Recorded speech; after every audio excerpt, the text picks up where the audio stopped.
हमारे देश में बहुत परिवर्तन हो रहे हैं जिसमें एक परिवर्तन है जो प्रधानमंत्री का ऑफिस अब बदल गया है और कैबिनेट प्रधानमंत्री ऑफिस मंत्रालय सारे को एक ही जगह लाया गया है और उस जगह का नाम क्या दिया गया है?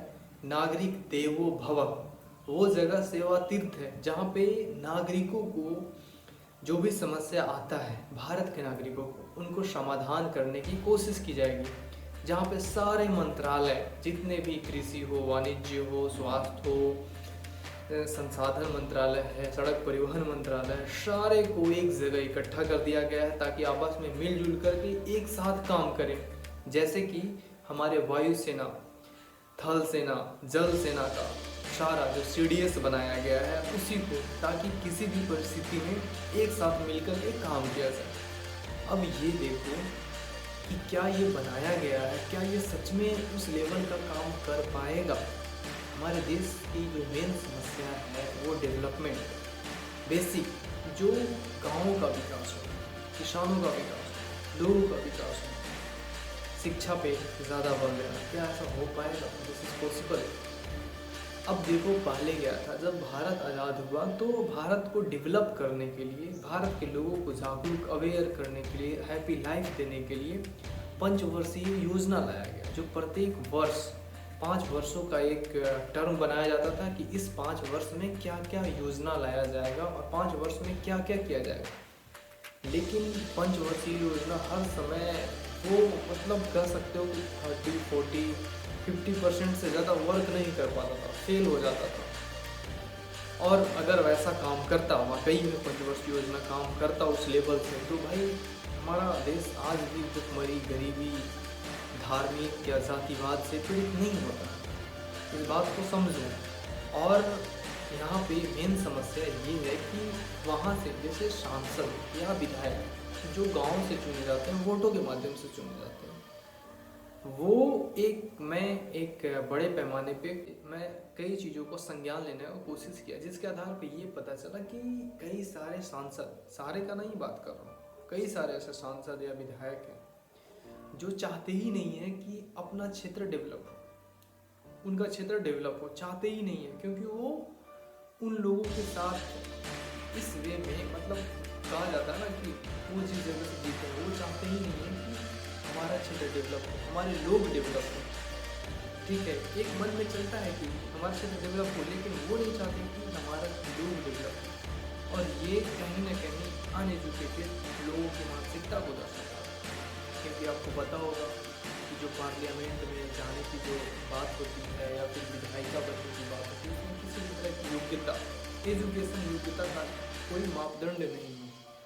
और कई बार ये देखा गया है कि जो अनएजुकेटेड लोग हैं, अगर समझदार नहीं हैं, अपने राज्य, अपने देश, अपने क्षेत्र के प्रति संवेदनशील नहीं है, तो उस शक्ति का, उस पावर का गलत दुरुपयोग कर ले रहे हैं।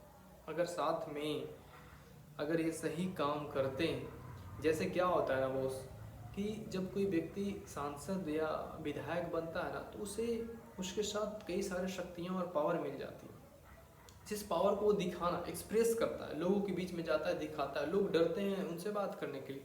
लेकिन आप ये देखो कि ना, वो जो है, आप उसके पद की रिस्पेक्ट करो, ओके, बट वो क्या करता है कि वो आपके पास आता है, आप उससे बात नहीं कर पाते हो।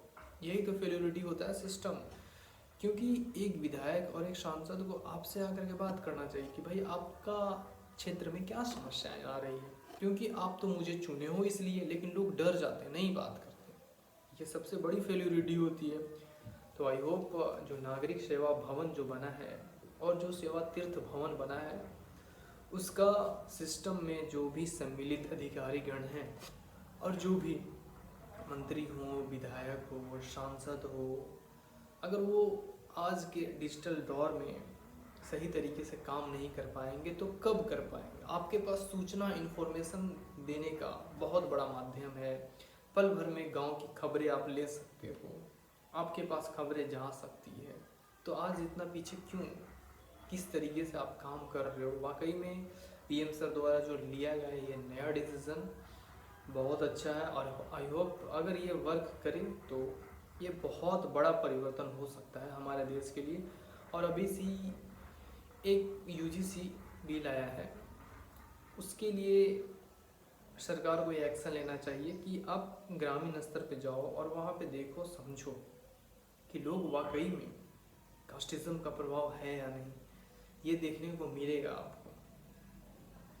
बस आप इस चीज़ को समझो कि कुछ ऐसे तबके हैं, भले ही परसेंटेज उनका कम ही क्यों ना हो, लेकिन उनका प्रभाव है, दबदबा है, लोग उनकी बातों में आ जाते हैं। ये 70% सही है। आज भी यहाँ पे भेदभाव देखने को मिलता है।